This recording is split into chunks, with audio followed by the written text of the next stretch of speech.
মৌত কারো কাছে মিস কল দিয়ে আসে না। দুনিয়ার কোনো ব্যক্তিত্ব নাই, একজন ব্যক্তিত্ব ছিলেন, মৃত্যু যার কাছে বইলা আসতে হয়েছে। আল্লাহ নিজে বলছেন মালাকুল মৌতকে, বন্ধুর কাছে যাবে, অনুমতি দিলে ঢুকবে, নাইলে ঢুকবে না।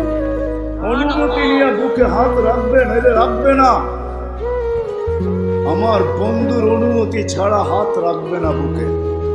একজনই দুনিয়াতে ব্যক্তিত্ব ছিল যার কাছে অনুমতি নিয়ে আসছে, কারো কাছে আজ পর্যন্ত অনুমতি নিয়ে আসে আর আসবেও না।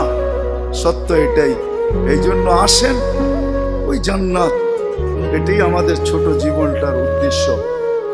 এই জন্যই আল্লাহ ডেলি ডাকে, 5 বেলা ডাকে, গ্যারান্টি দিয়া ডাকে, সিল লাগায় ডাকে। ইদা সালুহা সালুহা সাইরুল আমাল।